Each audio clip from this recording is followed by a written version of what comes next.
La pile de factures sur le comptoir de ma cuisine n'avait pas été touchée depuis 3 jours quand ma fille m'a finalement appelé pour me dire comment mener le reste de mon existence. Elle n'avait aucune idée que j'avais déjà signé l'acte d'achat d'une exploitation de lavande dans le Luberon la semaine précédant les obsèques de son père. Je suis si heureuse que vous soyez avec moi aujourd'hui.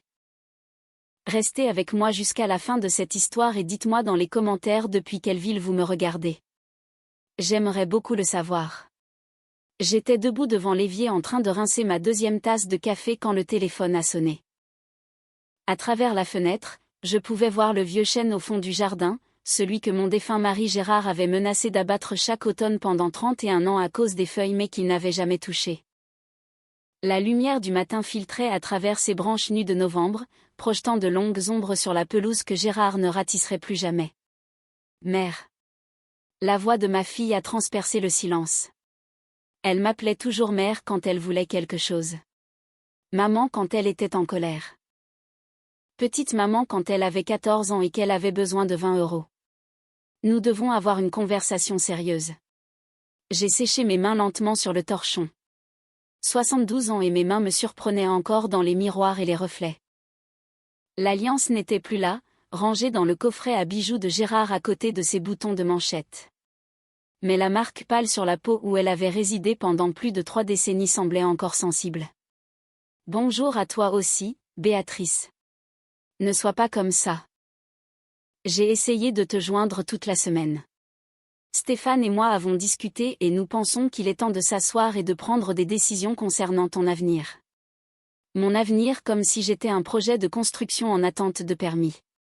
C'est ainsi. Mère, la maison est trop grande. Nous le savons tous. 5 chambres, ce immense terrain, tous ces escaliers, sans parler des frais médicaux de papa. Je veux dire, je ne veux même pas imaginer ce que tu traverses financièrement en ce moment. J'ai laissé le silence s'étirer. Dehors, un rouge-gorge s'est posé sur la mangeoire que Gérard avait construite à partir d'un kit que notre petit-fils lui avait offert pour la fête des pères. Béatrice se moquait souvent de cette mangeoire. Elle disait qu'elle ressemblait à un projet d'école maternelle. Gérard l'avait adorée. Quoi qu'il en soit, mes finances vont bien. Béatrice, Stéphane et moi avons parlé à une conseillère immobilière. Aurélie, tu te souviens d'elle? Elle s'est occupée de la propriété des Lemaire au printemps dernier. Elle pense que nous pourrions mettre la maison en vente à 850 000 € facilement, peut-être plus, selon le marché. Cela te donnerait de quoi vivre très confortablement dans cette résidence senior près de Saint-Germain-en-Laye, celle avec les beaux sentiers de promenade. Je me suis dirigée vers la table de la cuisine et je me suis assise sur la chaise que Gérard occupait chaque matin pour le petit déjeuner. Le coussin était encore légèrement affaissé à sa forme comme si la maison elle-même refusait d'oublier. Tu as parlé à une conseillère immobilière de ma maison, de mes options. Je lui ai parlé des options. Et Stéphane pense, enfin nous pensons tous les deux qu'avec ce qui restera une fois que tu seras installé, il serait logique de nous donner un petit coup de pouce. Tu sais, les frais de scolarité de Théo à Polytechnique nous achèvent, et l'entreprise de Stéphane ne s'est pas totalement remise de la crise. Tu as toujours dit que tu voulais aider les petits-enfants. Ce serait une façon d'aider. Aider. Le mot est resté suspendu dans l'air comme l'odeur de quelque chose qui brûle. Ton père est parti depuis 5 semaines, Béatrice. Je sais, mère, et je suis désolée pour le timing, mais ces décisions n'attendent pas. Le marché pourrait basculer. Les taux d'intérêt grimpent. Aurélie a dit que si nous attendions le printemps, nous pourrions perdre 30 ou 40 000 €.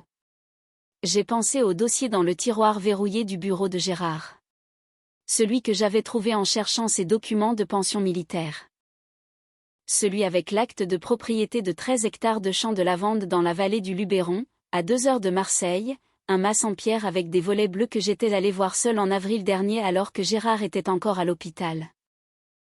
Je lui avais dit que je rendais visite à ma cousine à Lyon. Il m'avait souri depuis son lit et m'avait dit de bien m'amuser. Et j'avais embrassé son front, goûtant la sécheresse de sa peau. Et j'étais allée en Provence pour acheter une ferme. Pas Gérard, moi.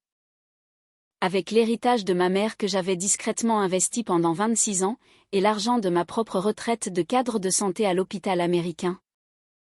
Et le petit fonds de placement que ma tante Constance m'avait laissé et dont personne dans cette famille ne connaissait l'existence parce que je ne leur avais jamais dit.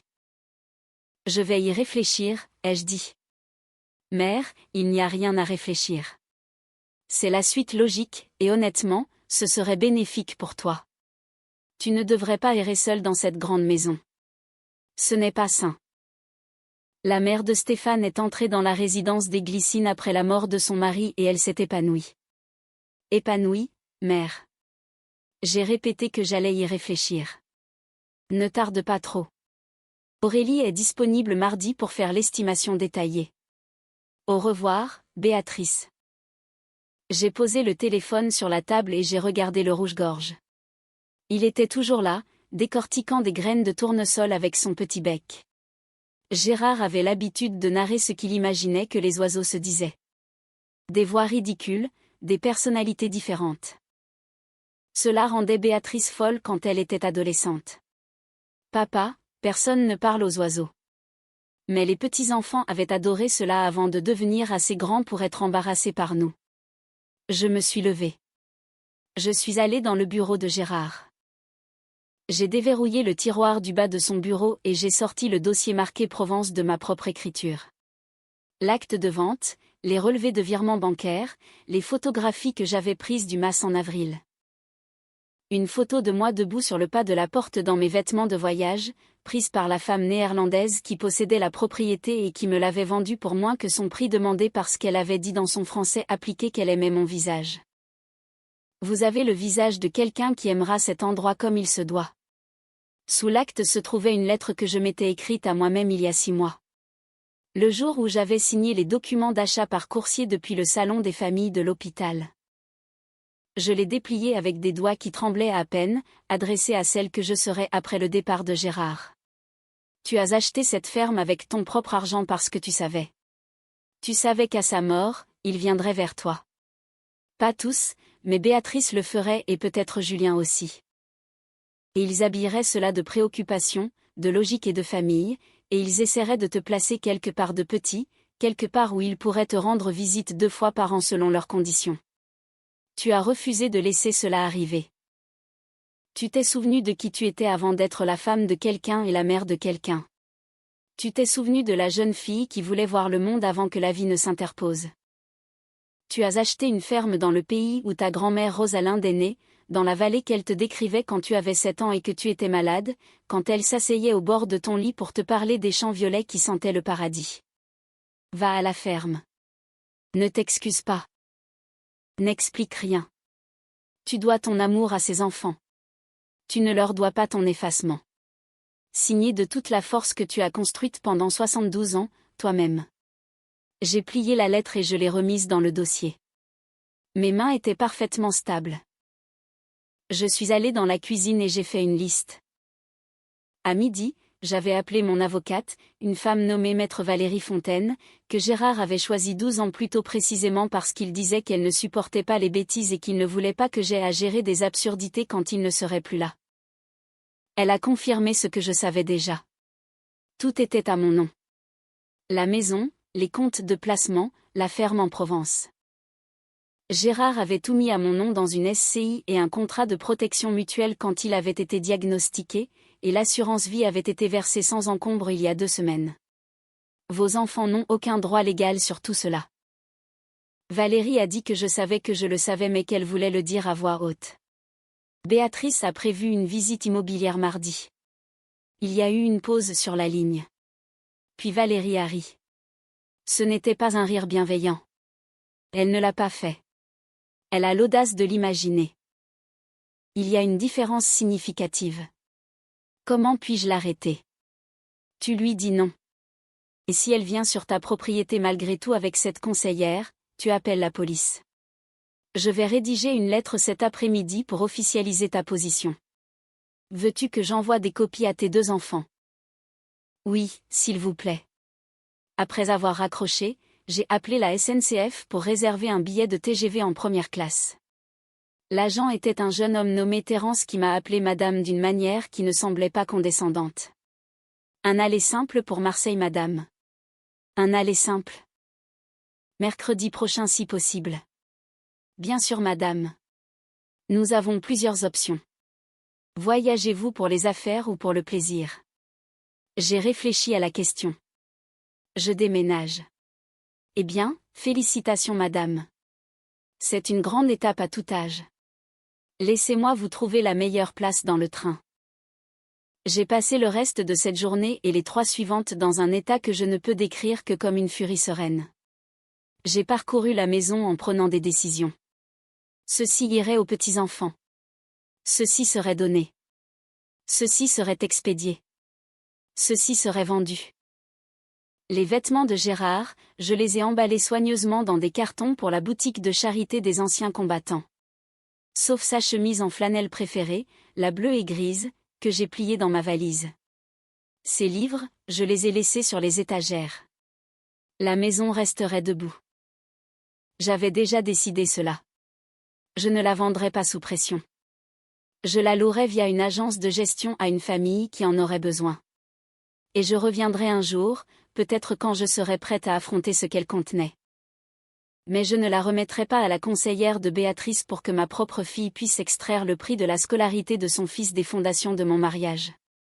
Mon fils, Julien, a appelé le dimanche soir. Julien avait toujours été le plus doux des deux, celui qui pleurait devant les films tristes et s'en cachait. À un moment donné, il avait épousé une femme nommée Sandrine, qui ne croyait pas à la douceur, et il s'était progressivement endurci pour lui ressembler. Mais il y avait encore des moments où le vieux Julien refaisait surface, généralement lors d'appels téléphoniques après 22 heures quand Sandrine dormait. « Maman, il semblait fatigué. Béatrice m'a dit qu'elle t'avait parlé. »« C'est vrai. Es-tu fâché contre elle ?»« Je ne suis pas fâché, Julien. Je suis lucide. C'est pire que d'être fâché, honnêtement. Écoute, je sais que Béatrice y est allée un peu fort. Elle est comme ça. Mais elle n'a pas tort surtout. La maison représente beaucoup de travail et nous nous inquiétons pour toi. Vraiment. Qu'est-ce que cela signifie, Julien? Quand est-ce la dernière fois que tu as fait les 3 heures de route pour venir voir ton père pendant qu'il s'éteignait? Le silence à l'autre bout était si complet que je pouvais entendre l'horloge tic-taquer dans sa cuisine. Ce n'est pas juste, maman. Ah bon? J'avais le travail. Sandrine avait l'emploi du temps des jumeaux. Tu sais comment c'est. Je sais comment c'est. C'est exactement mon point de vue. Vous avez des vies pleines, des vies occupées. Je respecte cela.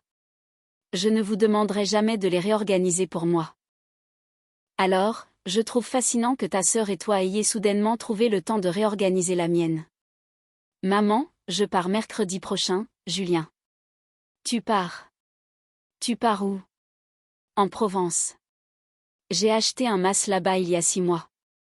Votre père ne savait pas. Personne ne savait. J'ai payé avec mes propres économies, mon héritage de votre grand-mère, ma retraite. C'est dans un village appelé Roussillon dans le sud. Je vais vivre là-bas. Il n'a pas parlé pendant un long moment. Quand il l'a fait, sa voix était différente, plus petite. Le vieux Julien. Tu as acheté une ferme, une exploitation de lavande, 13 hectares, une maison en pierre de 1847. La femme qui me l'a vendue dit que la cuisine reçoit la lumière du matin. Maman, pourquoi ne nous as-tu rien dit? Parce que je savais ce qui se passerait si je le faisais. Ta sœur en aurait fait une affaire personnelle. Tu aurais essayé de m'en dissuader gentiment, ce qui est ta façon de ramener les choses à toi. Ton père aurait voulu venir avec moi, et il n'était pas assez bien, et cela m'aurait brisé le cœur de le voir essayer. Alors, j'ai gardé cela pour moi. C'était la première chose que je gardais rien que pour moi depuis que j'avais 23 ans. Je ne sais pas quoi dire. Tu n'as rien à dire, mon chéri. Je te le dis parce que tu es mon fils et que je t'aime et je veux que tu l'apprennes de moi, pas de Béatrice après qu'elle en aura fait sa propre version. Est-ce que tu reviendras-tu pour les fêtes? Pour l'anniversaire des jumeaux? Je ne sais pas. Peut-être. quand je serai prête, et seulement si les visites consistent à se voir, pas à essayer de me convaincre d'être quelqu'un de plus petit que je ne le suis. Il est resté silencieux à nouveau. Puis il a dit très doucement qu'il pensait comprendre. Merci, Julien. Je suis désolée pour papa. Je sais que tu le hais. Je suis désolée de ne pas être venue plus souvent. Je le sais aussi. Après avoir raccroché, je suis restée à la fenêtre de la cuisine pendant un long moment. Le rouge-gorge était parti. Le chêne se dressait dans son honnêteté dépouillée de novembre, ne pleurant ni ne se réjouissant, étant simplement ce qu'il était. Béatrice est venue à la maison sans prévenir le lundi soir avec sa conseillère Aurélie, une femme mince dans un blazer crème, qui serrait un porte-documents et semblait vouloir désespérément être ailleurs. J'ai ouvert la porte en portant mon beau pull bleu et un rouge à lèvres que je n'avais pas porté depuis le dernier anniversaire de mariage avec Gérard. Bonjour Béatrice. Aurélie, je présume. Aurélie a ouvert la bouche. Béatrice a parlé par-dessus elle. Mère, nous en avons parlé. Je t'ai dit mardi, mais j'ai avancé le rendez-vous à cause de l'emploi du temps d'Aurélie. Béatrice, entre un instant. Aurélie, vous devrez attendre dans la voiture. Quelque chose dans ma voix les a stoppées toutes les deux. Béatrice a cligné des yeux. Aurélie m'a regardé, a regardé Béatrice, a regardé sa voiture, et a pris ce que je suis certaine d'être la meilleure décision de sa vie professionnelle. Elle a reculé les marches du perron avec un petit signe d'excuse. Béatrice est entrée dans l'entrée. J'ai fermé la porte. Mère, qu'est-ce qui se passe? Viens dans le salon, ma chérie. J'ai besoin que tu t'assoies. Elle s'est assise sur le bord du canapé que Gérard et moi avions acheté en 1993 quand nous avions refait la décoration après le départ de Julien à l'université. Je suis restée debout. C'était une décision que j'avais prise plus tôt. S'asseoir vous place en position de faiblesse quand quelqu'un essaie de vous diriger. Béatrice, la maison n'est pas à vendre. Elle ne sera jamais à vendre de mon vivant. Mercredi, je pars pour la Provence où je possède une propriété que j'ai achetée avec mon propre argent il y a plusieurs mois. J'ai l'intention d'y vivre. La maison ici sera louée à une famille par le biais d'une société de gestion. Toi et Julien n'êtes pas et n'avez jamais été les bénéficiaires d'un quelconque patrimoine immobilier dans cette famille. C'était une décision que ton père et moi avons prise ensemble il y a de nombreuses années pour des raisons qui, je l'espère, deviendront claires pour vous avec le temps. Son visage s'est décomposé d'une manière que je n'avais jamais vue auparavant. De quoi parles-tu? Je te parle du fait que je t'aime et que je ne serai pas ta solution. Les affaires de ton mari ne sont pas ma responsabilité.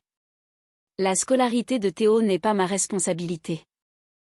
Vos choix financiers ne sont pas ma responsabilité. Tu es ma mère. Oui, je suis ta mère. Je ne suis pas ta banque. Je ne suis pas ta police d'assurance. Je ne suis pas ton plan de retraite. Je ne peux pas croire que tu fasses ça. Papa vient de mourir. Papa vient de mourir, ai-je répété. Et tu m'as appelé un mardi matin pour me dire de vendre sa maison afin de payer l'université de ton fils. Ce n'est pas ce que elle s'est arrêtée. Sa bouche tremblait. Pendant un instant, j'ai cru voir la petite fille qu'elle était à 7 ans. Celle qui grimpait dans mon lit pendant les orages. Mais ensuite sa mâchoire s'est contractée. Et la femme que j'avais élevée, la femme que j'avais échoué à mieux élever, a réémergé. Tu es cruelle. Je suis honnête, Béatrice. Il y a une différence. Je sais que tu as oublié ce que c'est, mais il y a une différence. C'est à cause de Julien, n'est-ce pas? Il t'a appelé. Il t'a monté contre moi. Julien m'a appelé hier soir et il a pleuré un peu et il a dit qu'il était désolé, ce qui est plus que ce que tu as réussi à faire en 5 semaines. Je ne vais pas m'excuser de vouloir ce qu'il y a de mieux pour toi. Alors nous n'avons plus rien à nous dire. Elle m'a fixé. Je l'ai regardé calculer.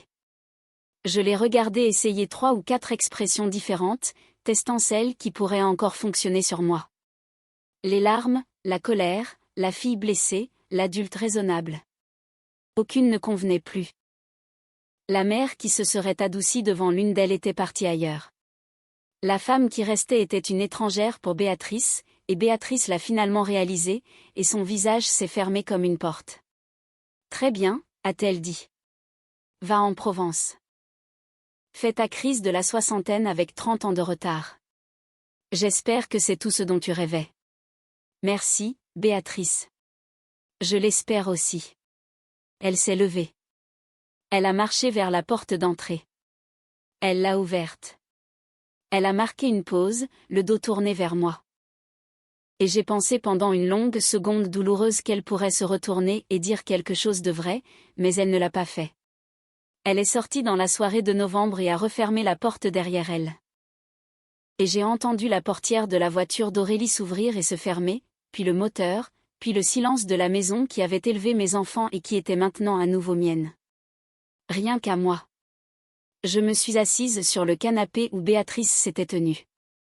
Je n'ai pas pleuré. J'avais l'étrange impression de venir de poser une valise que je portais depuis 42 ans. Ma petite fille Chloé m'a appelé le lendemain matin. Chloé était l'enfant aîné de Julien issu de son premier mariage. 24 ans, infirmière à Nantes, la seule de mes petits-enfants qui m'avait appelé chaque dimanche de sa vie d'adulte sans faute. Grand-mère, papa m'a raconté. Bonjour ma puce. Une ferme de lavande en Provence. Grand-mère, oui. Est-ce que je peux venir te voir? Oh Chloé.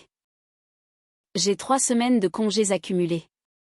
Je n'ai pas pris de vacances depuis 2 ans. Est-ce que je peux venir pour Noël? Je n'ai pas pu parler pendant un instant. Grand-mère, tu es là. Je suis là. Oui. Oui, s'il te plaît, viens pour Noël. Viens dès que tu peux. Je t'aime grand-mère. Je veux que tu saches que je pense que ce que tu fais est la chose la plus courageuse que j'ai jamais vu quelqu'un faire. Ce n'est pas courageux, ma chérie. C'est juste tardif. Alors c'est tardif et courageux. Les deux peuvent être vrais. J'ai pris le TGV à la gare de Lyon un mercredi matin de mi-novembre. Le train a filé à travers les paysages gris du nord et a percé vers le soleil du sud. Et j'ai appuyé mon front contre la vitre en regardant mon ancienne vie s'éloigner derrière moi. Et j'ai pensé à Gérard, et j'ai pensé à la jeune fille que j'étais à 23 ans qui voulait voir la Provence et qui avait épousé un homme bon à la place. Et j'ai pensé à la façon dont ces deux choses n'avaient pas été en opposition finalement, mais simplement en séquence. Marseille sentait le sel marin, le diesel et quelque chose de vert que je ne pouvais pas nommer.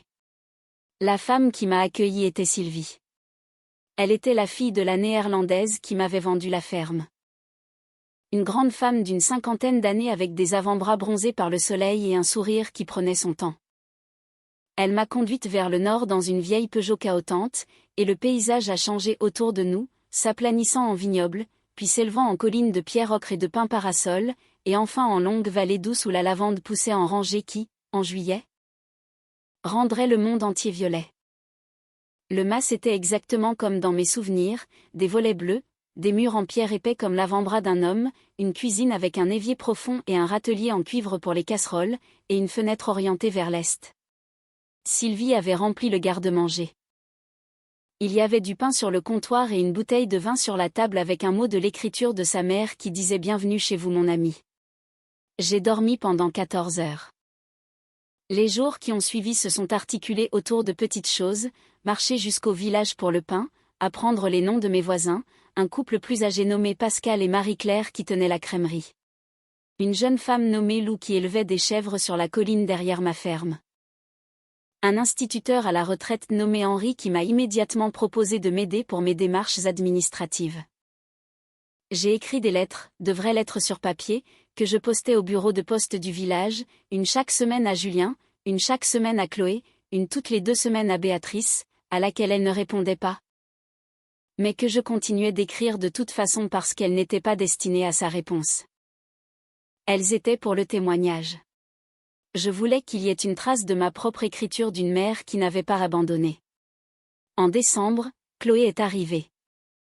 Elle est descendue du train à Avignon avec une parka trop lourde pour le temps de Provence et a éclaté en sanglots en me voyant et nous nous sommes serrés l'une contre l'autre sur le quai pendant que les voyageurs contournaient poliment notre étreinte. Elle est restée 3 semaines. Elle a appris à faire les feuilletés au fromage de chèvre que Marie-Claire nous a enseigné à toutes les deux. Elle a parcouru les rangées de lavande dans la brume hivernale et a dit qu'elle sentait la mémoire, même en sommeil. Elle a rencontré Henri et sa femme Solange ainsi que leur fils adulte Julien, qui était vétérinaire et qui a regardé Chloé de la manière dont un homme regarde une femme à qui il a l'intention de penser pendant longtemps après son départ.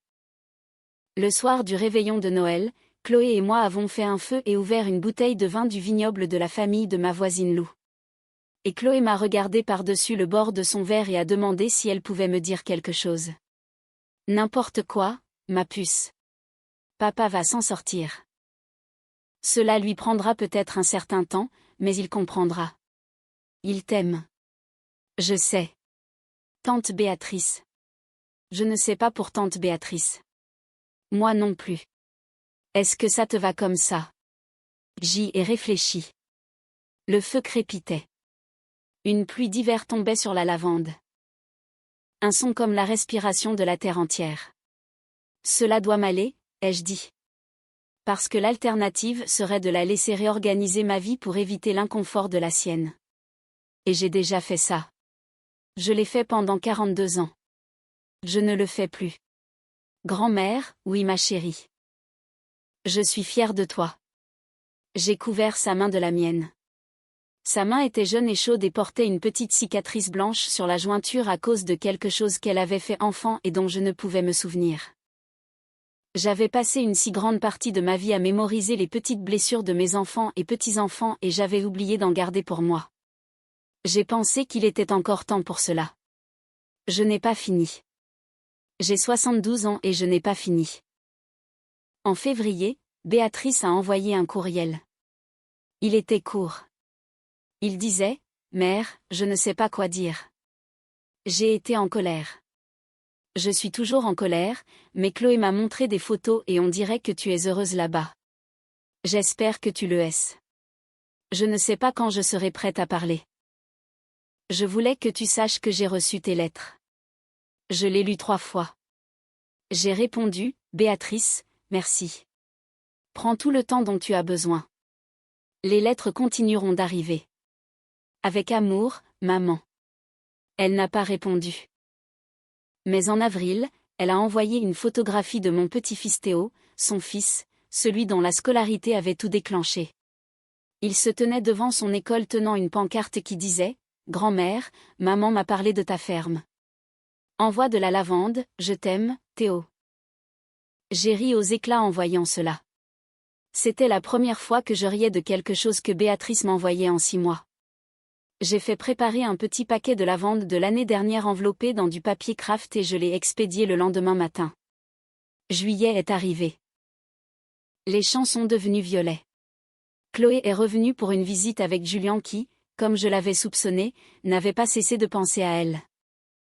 Julien est venu en avion pendant 10 jours avec ses plus jeunes enfants et sans Sandrine, qui était restée à la maison pour des raisons qu'il n'a pas expliquées et sur lesquelles je n'ai pas posé de questions. Il s'est tenu dans les rangées de lavande au coucher du soleil et a pleuré. Et j'ai tenu son épaule et il a dit, « Maman, je comprends maintenant. Je suis désolée qu'il m'ait fallu autant de temps pour comprendre. Cela t'a pris exactement le temps qu'il fallait, mon chéri. Papa aurait adoré cet endroit. Papa aime cet endroit. Il le voit. J'en suis sûre. » Le dernier soir de la visite de Julien, mon téléphone a sonné. C'était Béatrice. Je suis sortie sur la terrasse en pierre pour répondre. La lavande était à son apogée. L'air était si chargé de parfum que je pouvais le goûter. Le soleil se couchait sur le Luberon, transformant les collines en couleur d'abricot et de vieux bronze. Maman, bonjour ma chérie. Elle pleurait. Je pouvais l'entendre à la forme de son souffle. Maman, je ne sais pas comment faire ça. Alors parle, tout simplement. Nous n'avons rien à faire. Parle seulement. J'ai vu un thérapeute. Julien. Julien m'a poussé à y aller et j'ai réfléchi à des choses, à ce que tu as dit ce soir-là sur le fait d'être ta solution. J'y pense depuis 8 mois, maman. Je suis contente que tu y réfléchisses. Je suis tellement désolée. J'ai fermé les yeux. L'odeur de la lavande, la pierre chaude sous mes pieds nus. La voix de ma fille à travers des milliers de kilomètres. Merci Béatrice. Je ne te demande pas de me pardonner tout de suite. Je voulais juste le dire. Je t'entends. Est-ce que je peux venir vous voir un jour? Pas pour réparer quoi que ce soit, juste pour te voir. Quand tu seras prête. D'accord.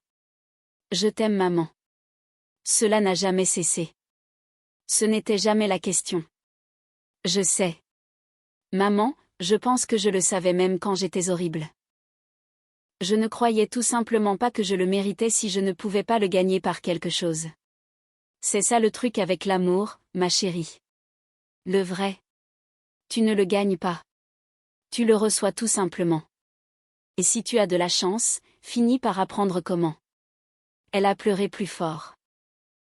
Je l'ai laissé faire. Après un moment, elle m'a dit bonne nuit. Et j'ai dit bonne nuit. Et je suis restée sur la terrasse alors que les étoiles apparaissaient sur la vallée où ma grand-mère était née. Et j'ai pensé à la femme qui se tenait à la fenêtre de sa cuisine il y a 8 mois en regardant un rouge-gorge sur une mangeoire que son mari avait construite. Et j'ai pensé à la façon dont cette femme ne savait pas tout à fait ce qu'elle allait faire. Mais elle l'avait fait. Elle l'avait fait quand même. Cette histoire nous rappelle avec force que le rôle de parent ne signifie pas l'oubli de soi ni la transformation en un distributeur automatique de solutions financières pour ses enfants adultes. Il arrive un moment dans la vie, souvent après une perte douloureuse, où l'on réalise que notre propre existence a une valeur intrinsèque, indépendante des besoins des autres. Marguerite a eu le courage de briser le cycle de la dépendance et de la manipulation émotionnelle pour honorer une promesse qu'elle s'était faite à elle-même. En choisissant de vivre son rêve en Provence plutôt que de sacrifier sa sécurité pour combler les lacunes financières de ses enfants, elle ne s'est pas montrée égoïste, elle a posé des limites saines. Ce qui est magnifique, c'est de voir comment cette fermeté a finalement permis une réconciliation plus authentique, basée sur le respect mutuel et non sur l'utilité. L'amour véritable ne s'achète pas et ne se monnaie pas, il se vit dans la liberté de chacun. Et vous, qu'en pensez-vous? Auriez-vous eu le courage de Marguerite de partir tout recommencer à 72 ans malgré la pression familiale? Pensez-vous que les enfants ont parfois une vision trop utilitaire de leurs parents vieillissants? Partagez vos réflexions et vos expériences personnelles dans les commentaires, j'ai hâte de vous lire.